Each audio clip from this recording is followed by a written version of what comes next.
Right, good afternoon, everyone. Hello. Hello. Now, we're going to carry on with our lesson from last time. So can you tell me, what did we talk about last time? What did we talk about last time? We were talking about agriculture. Agriculture. Okay, what is agriculture? Farming? Farming? What? Farming what? Animals? I think we're farming crops. Crops, yes. Now, what is Jilin province famous for? What is it famous for? Corn. Corn, yes. Yes. Anything else? Rice. Rice, yes, that's a good one. Soybean. Soya beans? Any other sort of beans? Remember, we had that magic word, miscellaneous. Yes, miscellaneous. Miscellaneous grains and beans, okay? So that means Jilin province is very good at growing crops. It does corn, does rice, soya beans, and grains, and other things we grow. Now, we know that we produce a lot of these products and that we can sell them around the world and to other parts of China. That means we're doing something good. So we need to set ourselves a target, yes? Mm-hmm. A target that we can slowly increase. So, for example, if we said our output this year will be 30 million kilograms of product. Okay, that's ranging from corn, rice, soybeans, and miscellaneous grains and beans. But that's good for that 1 year. But we want to set ourselves a target. So maybe in 2 years' time, we want to increase our volume and production. Yeah? Now, using today's technologies, we can make sure we use the right techniques, the right water supply, the right food, nutrition for our crops to grow. And then we can bolster our production. Now, today we're going to talk about Jilin. Yeah?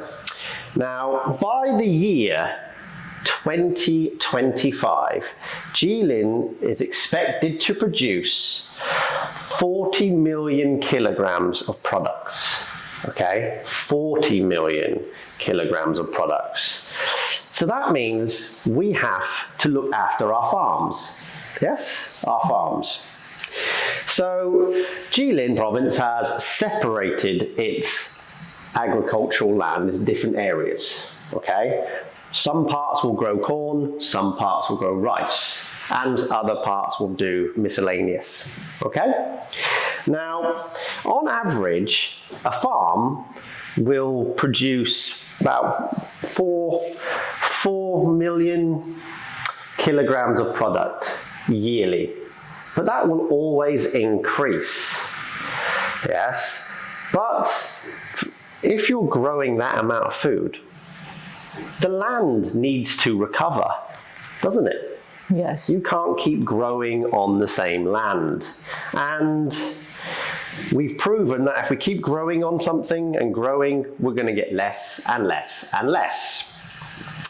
So we need to set ourselves a target, and we need to use technology and increase what we're doing. But we also have to be careful that we do not destroy our land.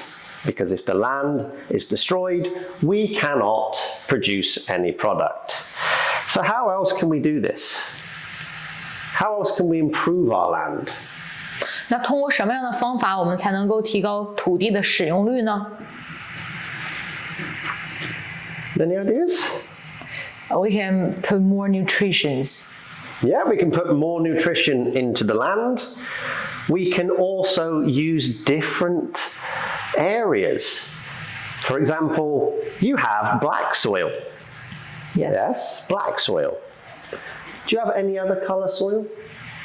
I think we have the brown or yellow one in other area. Brown or yellow. Anything else?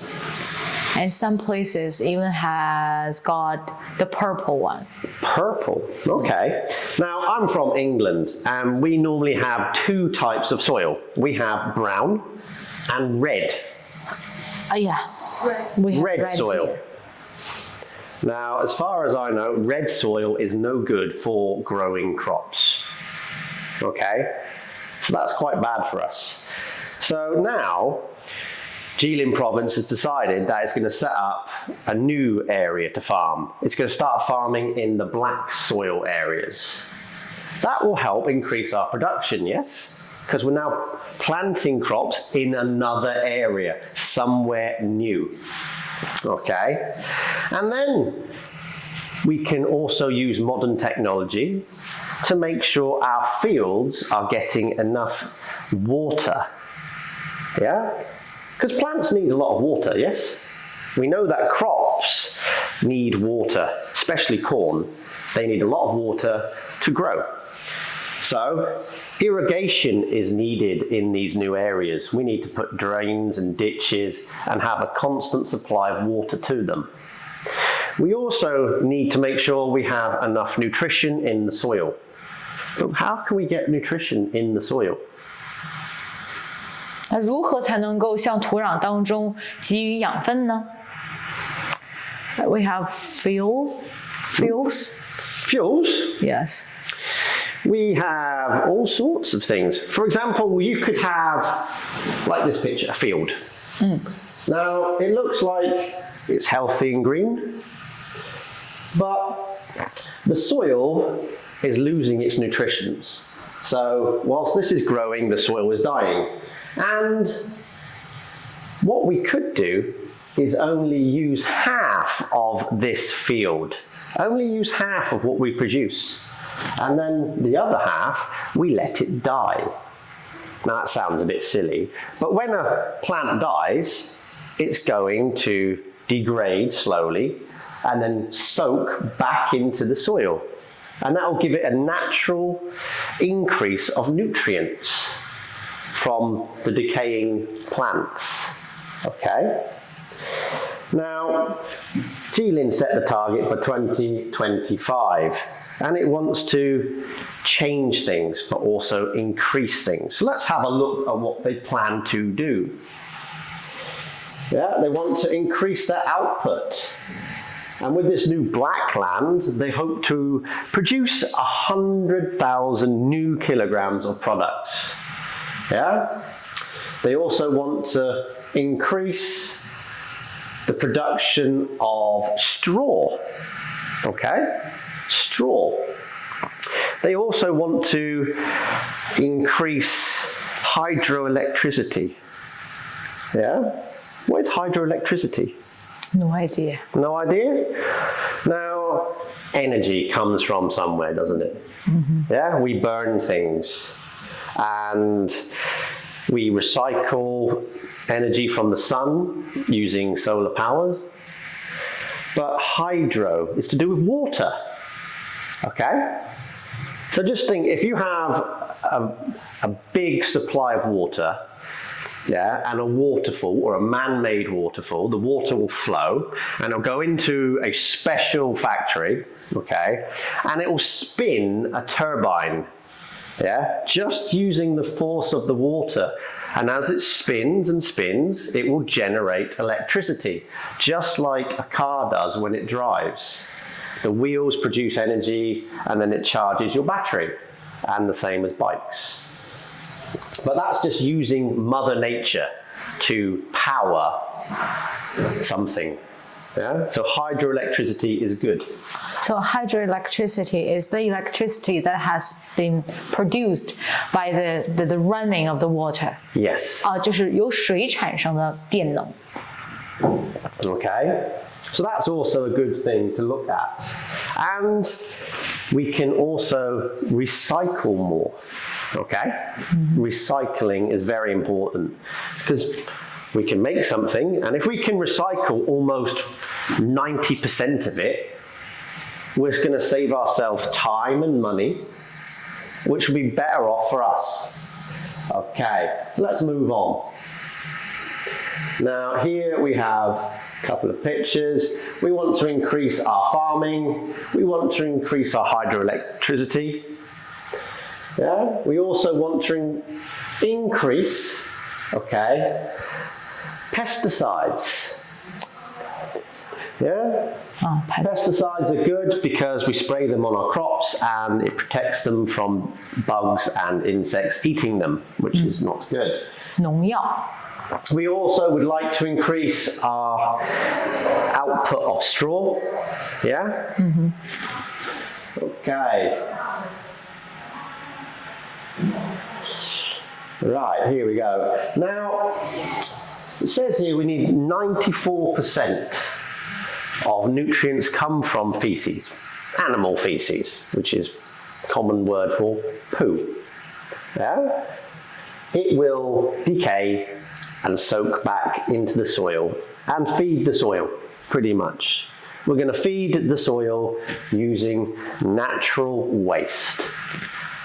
Now, in summer, it's hot in Jilin province, yes? Yes. But now we're in autumn and it's getting colder. Do plants like cold?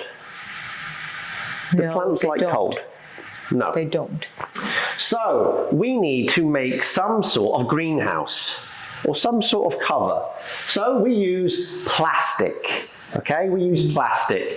We make a little dome over our crops, and plastic is very good at absorbing sun's energy and creating heat. So if you ever go in a greenhouse, it's very hot. Even in winter, it will be hot. So, but we need a lot of plastic to do this. You think how much food we make. But today we can recycle 86% of the plastic we've used. Now that's very good.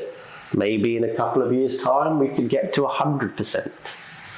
But 86% of the plastic we used in farming is recycled. Now we also need to maintain our land, okay, our land. Now we try and save our land from overproduction. Yeah? If we have 3 fields and we keep planting and planting every year the same thing, the soil is going to decay very slowly. So, what do we do? What do we do? Do we keep planting in 3 fields, or do we let them have a rest? I think we should let them have a rest. Yeah, we should. For example, you got your 3 fields. Now, they're slowly decaying, not going to be good enough to grow and feed our crops. So, what we could do is only use one of the fields and let 2 rest to regenerate. Yes, regenerate. Let it get back nutrition and then we can use that field again at a later stage. Or we could even just use half the field. Yeah, we're still making our products, but we still need to maintain our land, okay? Our land. So, we have to be very careful about using and reusing farmland. We can't just go plant, dig up, because it needs a rest, like all of us do. And we also want to increase straw again and other products. Now, here is just a few things that we grow, corn and other stuff. Now, we've talked about this before. Science is a key factor in producing farm products, yes? Yes. Because without science, we cannot move forward. We can't understand what's in the ground, what's happening, and science will also help us predict the weather. Okay, because the weather in Jilin province is very good, but we also have a very cold winter and we can't really grow a lot in winter.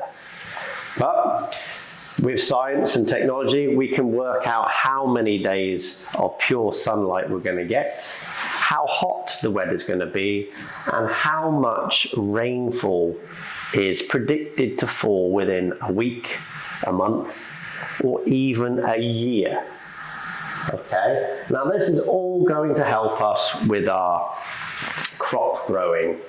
Now, just recently, there has been a very good show starting in Changchun, and it is the Farmers Expo. So please, if you have chance and can find parking there, go and have a look and see what is produced and how it's done. Meet the locals. Are those the giant pumpkins? I wouldn't say they were giant pumpkins. I think they're just man-made because they're yellow and not very. Okay. They're too curvy. Oh, okay. It looks too fake, but a giant pumpkin can be very big, and I mean very big. Yeah. So if you do get time, please go and visit the show and increase your knowledge in agriculture and what is produced. Are there any questions? 还有问题吗? Okay, so when you talk about the land decaying, do you have the same situations in your country? Yes, we do. We have the same problem as other countries: overproduction, overuse. And it's quite common for some farmers to be paid by the government to not grow anything, because if they use the land, they just kill it.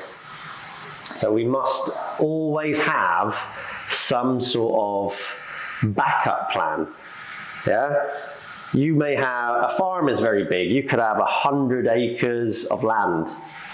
And if you're using 100 acres of land all the time, you're going to kill all your land very slowly. So the government may set a quota. You can only use a small percentage of your land. And then what you produce, you make your money. But they will give you a subsidy, because you've been told that you can't use this, this, and this. It's the same as fishing, the fishing industry. Every year, each country is given a quota. They're allowed to go out into the seas and catch fish, but they can only catch a certain amount of number of a certain fish, and they can only go out certain times. I believe there's some restrictions in some countries, I think China's one of them, where they tell you you cannot fish from this month to this month. Yeah. That is so the fish can reproduce, respawn, and make sure we have future fish. Because we need to let things regenerate. I think I've read something before. It says on the book, different types of crops, they will mainly observe certain nutrition. And if, for example, that this land, we plant corns for this year, and next year you can plant some potatoes, and next year maybe some other vegetables. So they will provide different kind of nutrition so that the ground, the land will not be decaying very soon. So do you think this is a good idea for this? Personally, I don't, because if you're growing corn and next year you want to grow potatoes. Now, to grow potatoes, you need to rip up the land. You need to dig up that entire land, turn it over, and then replant it. So you're going to lose nutrition anyway. The only way to let lands get anything back is fertilizers. And rest. Yeah, because you must admit, when you drive, if you ever go out into the country, you can smell farms. They go out and they spray all the fields with fertilizers and feces, and it smells, but it's going back into the soil. So for me, I think you could feed the land, but you also need to let it rest. Okay.